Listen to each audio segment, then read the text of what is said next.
মাহফিলকে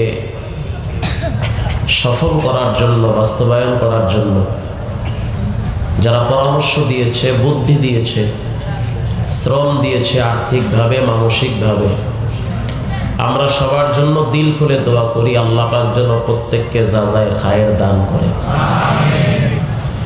আর যারা এই সমস্ত প্রোগ্রামগুলো বন্ধ করার জন্য চেষ্টা করতেছেন তাদের হেদায়েতের জন্য আমরা দোয়া করি। আল্লাহ পাক তাদেরকে সঠিক বুঝ দান করুক, বলেন আমিন। দেখেন, এই মাহফিলগুলোর মাধ্যমে কিছু না কিছু উপকার হচ্ছে না? যত দিন যাচ্ছে তত আস্তে আস্তে সমাজ থেকে ভদ্রতা, সভ্যতা বিদায় নিচ্ছে। আদব কায়দা আস্তে আস্তে নাই বললেই চলে। বাবার সামনে ছেলে গাঁজা খায়, বাবা খায়, বাবা কিছু বলতে পারে না, মাকে বোঝা মনে করে বৃদ্ধাশ্রমে রেখে আসে। মুরব্বীদের সামনে কিভাবে কথা বলতে হয় সেই আদব কায়দাও দিন দিন জাতি ভুলে যাচ্ছে। 6 বছরের বাচ্চা পর্যন্ত ধর্ষণের শিকার হয় সোনার বাংলাদেশে। 80 বছরের বুড়িও নিস্তার হয় না। জাহিলিয়াতের যুগ, বর্বরতার যুগ, যেই যুগের মানুষগুলোকে আমরা খুব খারাপ মনে করতাম, সেই যুগের মানুষগুলাকেও বর্তমান যুগের সোনার ছেলেরা হার মানিয়েছে। মরার পরেও যে কোনো মতে একটু দাফন কাফন হবে, এর আগেও শান্তি পায় না। লাশ মর্গে নেওয়ার পরেও আবার ধর্ষণ হয়। এই জাতি আর কত নিচে নামবে বলেন? 5 টাকার জন্য মানুষ মানুষকে হত্যা করে, 200 টাকার জন্য পাওনাদারের ছেলেকে 5 তলা থেকে নিচে ফালায় দেয়। দেখেন, মানুষের দিন দিন হৃদ্রতা, ভালোবাসা এটা আস্তে আস্তে উঠে যাচ্ছে। যত দিন যাচ্ছে তত কিয়ামত নিকটে চলে আসতেছে। সময় আছে, তওবা করেন। দল, ক্ষমতা, নেতা নেত্রী এগুলো মানুষের কোনোদিন বন্ধু হতে পারে না। যতক্ষণ যেই দলে থাকবেন ততক্ষণ ওই দলের প্রশংসা, গুণগান গেতে হবে। না গাইতে পারলে পিটান খাওয়া লাগবে, মামলা হবে, ঘরে থাকতে পারবেন না। এই জন্য আমি আপনাদেরকে বলবো, যারা এখানে সেখানে দাঁড়িয়ে আছেন, আল্লাহর হস্তে এই দ্বীনি মজমার ভিতরে বসে পড়েন। আল্লাহ যদি চাহে জীবনের মোড়টাকেও ঘুরিয়ে দিতে পারে। এই ওয়াজ মাহফিলের দ্বারা এদেশের হাজারো প্রমাণ আমার কাছে আছে, একটা দুইটা না, হাজার হাজার। টেকনাফ থেকে তেতুলিয়া পর্যন্ত আমাকে প্রতিনিয়ত, প্রতিদিন 1টা 2টা 3টা ধারাবাহিক যেতে হয়। সমাজের বিভিন্ন শ্রেণী পেশার মানুষের সাথে আমার উঠা বসা, নিম্ন স্তরের মানুষ থেকে শুরু করে হাই কোয়ালিটির মানুষ পর্যন্ত। সবকিছু মিলে যতটুকু বুঝি, এই জাতিকে ভালো করার জন্য একটা মেডিসিনের দরকার, সেটা হলো কোরআনের মেডিসিন। কোনোদিন শুনি নাই কোনো দুর্নীতিবাজ, কোনো ডাকাত, কোনো চোর, কোনো ধর্ষক পুলিশের ভয়, র্যাবের ভয় ভালো হয়ে গেছে। কিন্তু এমন ঘটনা আছে, ডাকাত, মাস্তান, হাইজাকার, কঠিন বদমাইশ, সন্ত্রাস, এদেশের উলামায়ে কেরামদের বয়ান শুনে আল্লাহ পাক হেদায়েতের মালা গলায় পরিয়ে দিয়েছে। আপনি যদি বলেন কোথায় আছে, কোথায় না, কত হাজার লাগবে, আমার কাছে আসেন। ইসলাম বিদ্বেষী, নাস্তিক, মুরতাদ, যারা কোরআনকে ভালোবাসে না, যারা এই সুন্দর সুজলা সুফলা বাংলাদেশের ভিতরে অরাজকতা সৃষ্টি করতে চায়, এদের চক্রান্ত হলো দেশের ভিতরে মারামারি হোক, গ্যাঞ্জাম হোক, ধর্ষণ বাড়ুক, এদেশের নারীরা রাস্তায় মাটি কাটুক, এদেশের নারীদেরকে পণ্য হিসাবে ব্যবহার করুক। এই জন্য ওয়াজ মাহফিল, কোরআনের তাফসির বন্ধ করার জন্য ওরা সর্বত্র চেষ্টা চালিয়ে যায়। আমরাও বলেছি, আমরা মানুষদেরকে বোঝাতে সক্ষম হচ্ছি। গণ্যমান্য ব্যক্তি, সরকারের কাছের মানুষ যারা, সরকারের প্রশাসনের ঊর্ধ্বতন কর্মকর্তা যারা, এদেরকেও আমরা বলেছি আপনারা দ্বীনের কথাগুলো বলার জন্য উন্মুক্ত পরিবেশ সৃষ্টি করেন। ইনশাআল্লাহ এই সমাজ থেকে মাদক এক সময় বিদায় নিবে। আজকে সমাজে একটি স্লোগান হচ্ছে দেশ বাঁচাও সমাজ বাঁচাও। এ দেশ স্বাধীন হওয়ার পিছনে আমার দাদার রক্ত আছে, আমার ওস্তাদের রক্ত আছে। এদেশের প্রতি ইঞ্চি মাটির জন্য ওলামায়ে কেরামদের সবচেয়ে বেশি দরদ রয়েছে। করোনার সময় দেখা গেল কে জনদরদি আর কে জনদুশ্মন। ভিআইপি রুমে, এসি রুমের ভিতরে বসে বসে বুলেটিন মারা যায়, স্বাস্থ্যবিধি মেনে চলো। এরপরে যথেষ্ট পরিমাণ নিরাপত্তার ভিতরে থাকো, অথচ হাজার হাজার মানুষ মরতেছে, লাশ ধান খেতে পড়ে থাকে, বাড়ির পিছনে পড়ে থাকে, জানাজা হয় না, দাফন হয় না। নেতা সাহেব ঘরে বসে বসে মোচ মারে, আর এই লাশগুলা ওলামায়ে কেরাম জীবনের ঝুঁকি নিয়ে তারাই দাফন করে। সমাজের একজন মানুষ যদি মারা যায়, বিশ্বাস করেন আমার চোখে দেখা এগুলা কাল্পনিক কোনো কথা না। টপ লেভেলের শিল্পপতি মারা যায়, ছেলে বাবারে কোনো মতে মাটি দিয়ে বাড়ি গিয়া ঘুমায়, দোয়াটা পর্যন্ত করে না। অথচ দোয়া গিয়া করে ইমাম সাহেব, মুয়াজ্জিম সাহেব, তাও ভোর রাইতে, যখন আল্লাহ দোয়া বেশি কবুল করে। আমরা কেন বুঝি না যে ওলামায়ে কেরাম হলো এই জাতির জন্য নিয়ামত। গত কয়েকদিন আগের কথা, কয়েক মাস আগের কথা, অর্থাৎ গত ফেব্রুয়ারির কথা বা জানুয়ারির সময়, কুমিল্লা থেকে আসতেছিলাম, প্রচন্ড ঝড় তুফান, ফজরের নামাজ পড়তে হয়েছে কদমতলী কোন এক মসজিদে। শিক্ষিত সমাজের মানুষ, কথাগুলো একটু ভালো করে শোনেন। গাছের গোড়া যদি সাফ না করি, পানি ডাললে জীবনে গাছ জিন্দা হইবে না। বয়ান করার আগে কিছু আগাছা আছে, এগুলো আগে ঠিক করে সাইজ করা লাগে, এরপরে কোরআন হাদিসের মেডিসিন দিলে এমনি দিল ঠিক হয়ে যাবে। আওড়া দাওড়া টান মারলে হবে না। ফজরের নামাজে এক মসজিদে ঢুকলাম, ইমাম সাহেব বলল, সম্মানিত মুসল্লিয়ানে কেরাম, নামাজের পরে আপনারা একটু বসবেন, একজন ব্যক্তির জন্য দোয়া হবে। চমৎকার কণ্ঠে ফজরের নামাজে তেলাওয়াত করল। নামাজ কমপ্লিট হওয়ার পরে ইমাম সাহেব আবার এলান করলো, আপনারা একটু বসেন, দোয়া আছে। তো পাবলিক তো সব একটাই ফের না, দোয়ার কথা হলেই মনে করে মিষ্টি হয়েছে মনে হয়। কিছু আছে ডাইনে বামে ছায়া, দেখা যায় মিষ্টি আছে না নাই, দেখা যায় কন্ডিশন বেশি ভালো না, দোয়া টোয়া ধুইয়া বাড়ি দৌড় মারে। যেই জুমায় মসজিদে মিষ্টি বেশি আসে, ওই জুমায় পাবলিক ফরজের পরে সুন্নত বেশি পড়ে। এটি আসলে দোয়ার ভক্ত না, এটি মিষ্টি খাওয়ার ভক্ত। ইমাম সাহেব বলতেছে দোয়া আছে, আমরা ইমাম সাহেবকে তার কথার সম্মান রক্ষার্থে আমরা বসে বললাম। ইমাম সাহেব বলতেছে সূরা ফাতিহা পড়েন একবার, সূরা ইখলাস 3 বার, দুরূদ শরীফ কয়েকবার। আমার ব্রেনে হিট করলো, সূরা ইখলাসের তো অনেক ফজিলত, কেউ যদি একবার পড়ে 10 পারা কোরআনের নেকি আমলনামায় জমা হয়। একটু সুন্দর করে মুখ খুলে আওয়াজ দিয়ে বলেন সুবহানাল্লাহ। ভয় নাই, সুবহানাল্লাহ কইলে করোনা ঢুকবে না মুখের ভিতরে, কোনো ভয় নাই। করোনা তো আল্লাহর অর্ডারে চলে। এক সময় মনে করতাম ডাক্তার যেটা বলতো সেইটাই ঠিক, এখন দেখি ভুল কথা, আল্লাহ যেটা বলে ওটাই ঠিক। যহরাল ফাসাদু ফিল বাররি ওয়াল বাহর বিমা কাসাবাত আইদিন নাস। এই জমিনে যত আযাব গজব আসে, যত বিপর্যয় ঘটে, এগুলো মানুষের হাতের কামাই, এগুলো দেয় কে? আল্লাহ। তারে শক্ত করে ধরো, কাজ হবে। মার্চ 40টা পইরা ঘরের ভিতরে ডরের ঠেলায় হইয়া থাকলেও কাজ হবে না।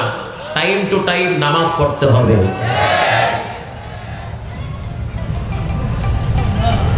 সোয়াজুই ভাবে যদি করোনা হইতো তাহলে বাংলাদেশের সবচেয়ে বেশি এফেক্টেড হইতো রিক্সাওয়ালা, ভ্যানওয়ালা, ঠেলাওয়ালা, ওই যে চানাচুর বিক্রিওয়ালা। কিন্তু এখন দেখি সিস্টেম আল্লাহ ঘুরাই দিয়েছে। করোনা 7 তলার বিল্ডিং এর আপনার এই লিফট দিয়ে আস্তে আস্তে উপরে উঠে, কথা ঠিক, উপরে উঠিয়া খোঁজে কোন ফ্ল্যাটে ঢুকবো। পায়া গেছে একজন ভিআইপি রে, এসি রুমের ফাঁক দিয়া, এসির ভিতর দিয়া আস্তে বিদেশি কম্বল লন্ডনের, এটার ভিতরে গিয়া ভিআইপির পায়ের ভিতরে মিস কল নয়। মানুষ করোনাকে যেই পরিমাণ ভয় পায়, খোদার কসম এর 10 ভাগের 1 ভাগ যদি আল্লাহরে ভয় পাইতো, বিশ্বাস করেন মানুষ এতটা বেহায়াপনা হতো না, এতটা নিচে নামতো না মানুষ। যেই মোল্লার দোয়ার কারণে তোর বাপ মার বিয়ে হইল, যেই মোল্লায় জানাজা পড়াইবে, মরার পরে দোয়া করে কপাল পরা জাতি, সেই মোল্লা গাইলে সে আলেমদেরকে গালি দেয়। এই জাতির জন্য দুর্ভাগ্য, কপাল খারাপ, অপেক্ষায় থাকো খোদার গজবে, যে কোনো টাইমে আসতে পারে। আমরা দোয়া করি যেন না আসে। ইমাম সাহেব বলল 3 বার সূরা ইখলাস পড়েন। আমি ভেবে নিয়েছি 3 বার সূরা ইখলাস পড়লে 1 খতম কোরআনের সওয়াব আমলনামায় জমা হয়ে যায়। এত ফজিলতময় এই নেকিটা কার অ্যাকাউন্টে পাঠাইবে? কথা বুঝেন না আপনারা? এত দামি নেকি কার অ্যাকাউন্টে পাঠাবে? ইমাম সাহেব বলতেছে, আপনারা কি জানেন গত 2 দিন আগে ঝড়ের কারণে গাছ ভেঙে আমাদের এই মহল্লার নানটু শহীদ হয়ে গেছে? আপনারা কি জানেন? মুসল্লিরা বলতেছে, ওহো হা, ওই যে গাছ পইরা একটা ছেলে মারা গেল, ঝড় তুফানে গাছ পড়ে না, এই গাছের চিপায় মানুষ মরে না, এরকম একজন মারা গেছে। আমি ভাবতেছি, ওরে সুবহানাল্লাহ, 2 দিন আগে গাছ পড়লো, গাছ পইরা মরছে, এই দোয়া ইমাম সাহেব করে ফজরের সময়। নামাজের পর আরেকটু সময় দিলাম, বললাম হুজুর বেদবি মাফ করবেন, আপনাকে কি মোটা অঙ্কের হাদিয়া দিয়েছে? বলেন না। তাহলে যার জন্য দোয়া করছেন তার বাবাই কি মসজিদে আসে? কাদুর মেয়ে হ্যাঁ 14 গোষ্ঠীও নামাজ পড়ে না, পশ্চিমই চিনে না কোন দিকে, দক্ষিণ দিকে খারাইয়া মতে। দিনদার ফ্যামিলি না, আপনি ওর ছেলের জন্য দোয়া করলেন, তাও ফজরের টাইমে, দোয়া কবুলের সময়, সূর্য ওঠার আগে, তাও আবার 1 খতম কোরআনের নেকি ঠেল্লা বাড়াইতে আছেন, ব্যাপার কি? তিনি বলতেছে, এই ছেলেটার সাথে আমার একটু ভালো সম্পর্ক, ও দেখলেই আমার সালাম দিত, আমার সাথে ভালো একটা ব্যবহার করত, সিগারেট খাইতো কিন্তু আমার দেখলে একটু ফাঁকে সরাইতো। দেখেন এতটুকুন ভালোবাসার কারণে ওর বাপ দোয়া করলো না, ইমাম সাহেব ঠিকই ফজরের টাইমে ওর অ্যাকাউন্টে নাকি পৌঁছায়া দেয়। তাহলে এই জাতির জন্য সবচেয়ে বেশি আপন হলো উলামায়ে কেরাম, কথা ঠিক? তো যারা গালি দেয়, আমি তো এদের সাথে কথাও বলি যে কেন গালাগালি করেন, বলে দলের পজিশন ঠিক রাখার জন্য। আল্লাহ প্রত্যেক ভাইকে সঠিক বুঝ দান করুন। আরো জোরে বলেন দেশ বাঁচাও সমাজ বাঁচাও, চমৎকার স্লোগান। দেশ বাঁচাতে হবে, সমাজও বাঁচাতে হবে। শিক্ষিত বিবেকবান মানুষ ঠান্ডা মাথায় কথাগুলো শোনেন, গাঁজা গোজা খাইয়া মাথা নষ্ট করিয়া কথা অন্যদিকে নিবেন না। কারণ কিছু মানুষ আছে বয়ান বুঝে না, অনেক দূরে গিয়া দাঁড়ায় দাঁড়ায় লিকার চা খায় আর গাঁজা খায়, মাথা অর্ধেক হ্যান হয়, এরপরে ওয়াজের মধ্যে এসে হুজুরের বয়ানে কাউন্টার দেন। এগুলো করবেন না, আল্লাহর রাস্তে না বুঝলে বলবেন, বুঝাই দেব, কিন্তু বেয়াদবিমূলক আচরণ কোন আলেমের সাথে করবেন না। কারণ উলামায়ে কেরাম যদি বাংলাদেশে সকলেই ঐক্যবদ্ধভাবে আওয়াজ তুলে যে কোন বেয়াদবের জানাজা উলামায়ে কেরাম পড়াবে না, কুত্তা শুয়ারের মতো দাফন হবে, জানাজা কপালে জুটবে না। সাবধান, আদবওয়ালা হই আমরা। দেশ বাঁচাও সমাজ বাঁচাও, চমৎকার স্লোগান। এই স্লোগানটার পূর্বে প্রত্যেকটা মানুষকে, প্রত্যেকটা বাবাকে, প্রত্যেকটা মাকে একথা মনে রাখতে হবে, এ দেশ আমার, এ সমাজও আমার। এ দেশের ভিতরে যত আকাম কুকাম ঘটে, এগুলো কি বাহির থেকে ভিসা নিয়ে বাংলাদেশে এসে করে? আর জোরে বলেন, আমার দেশের সন্ন্যাসীরাই তো করে এগুলো। হয়তো কেউ কারো না কারো ছেলে, ঠিক না, কারো না কারো ভাই, কারো না কারো বোনের জামাই, কারো না কারো দুলাভাই। এদেশের সোনার ছেলেরা, দেশ বাঁচাও সমাজ বাঁচাও, এই কথাটার পূর্বে আরেকটি কথা প্রত্যেকটা বাবাকে মনে রাখতে হবে।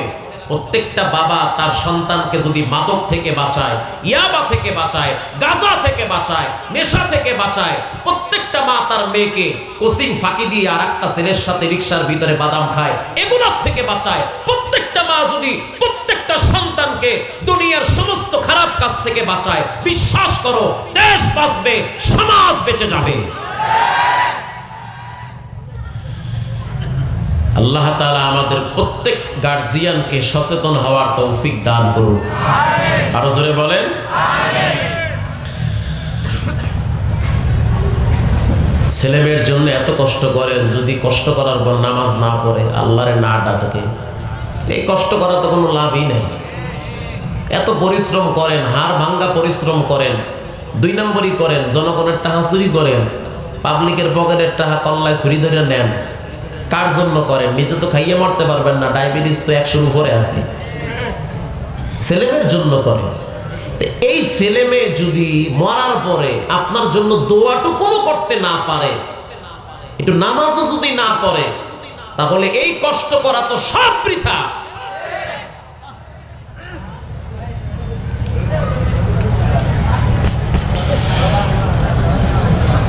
ইয়াউমা লা ইয়ানফাউ মালু ওয়ালা বানুন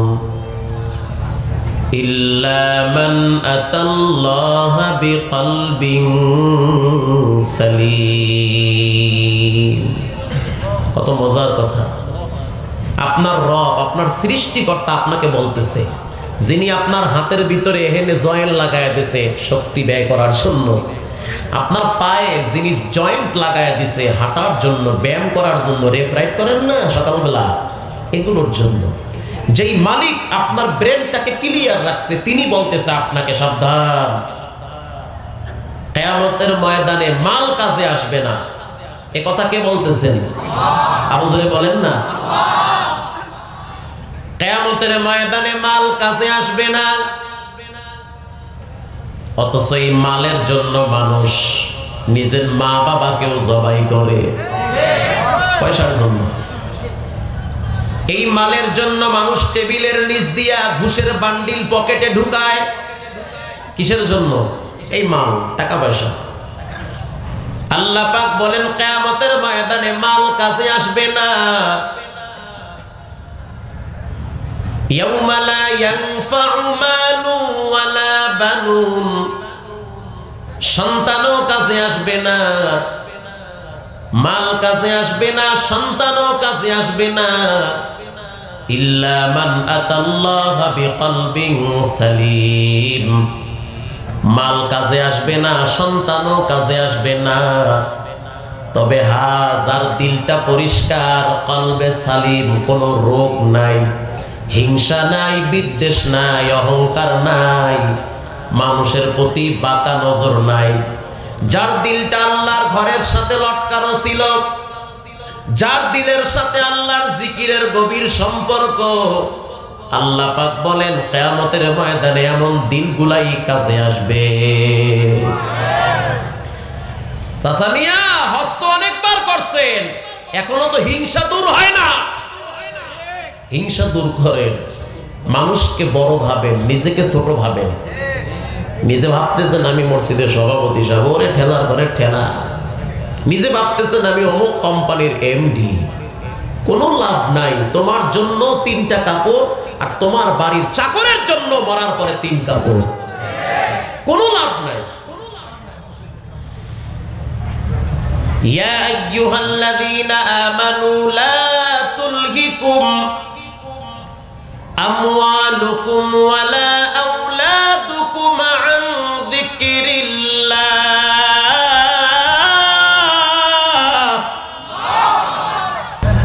আল্লাহ পাক বলেন খবরদার তোর ছেলে মেয়ে, তোমার ছেলে মেয়ে,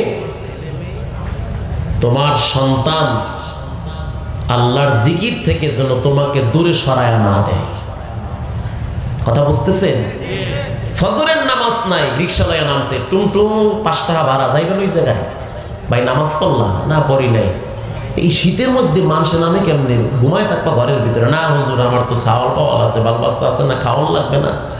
তা তুমি নামাজ বাদ দিয়া পোলা মাইয়ার লেগে এত কষ্ট করো, তোমার মতো কপাল পরা কে আছে? ও দোকানওয়ালা, নামাজ বাদ দিয়া পয়সা কামান, কার লাগে কামান? পোলা মাইয়ার লাগিয়া। রেডি হন, হ্যাঁ মাইয়া পোলা বড় হইতে আছে, গাঁজা খাওয়ার লাগিয়া বাপের কলার ধরবে, ধরতে আছে। তাই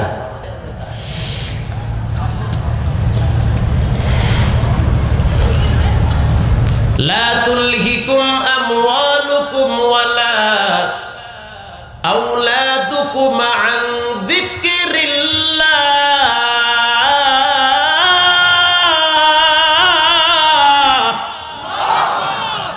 আরে আওয়াজটা ফাইটে আবার। আল্লাহ তাআলা বলেন, সন্তান, লা তুলহিকুম আমওয়ালুকুম ওয়ালা আওলাদুকুম, খবরদার সম্পদ এবং সন্তান এই দুইটা জিনিস যেন তোমাদেরকে গাফেল করে না দেয়। আল্লাহর জিকির থেকে যেন তোমাদেরকে দূরে সরায়া না দেয়। এত কষ্ট করলা রিক্সাওয়ালা, ভ্যানওয়ালা, আইবা ঠিক আছে, এত পরিশ্রম করলা, ও নেতার কর্মীরা সাবধান, দুনিয়া কিছুই না, কিচ্ছু না। আজকে পকেটে টাকা আছে, তোমার বারবার খবর সময় নিবে, বন্ধু বান্ধব ডানে বামে ঘুরতে থাকবে, দোস্ত কেমন আছো?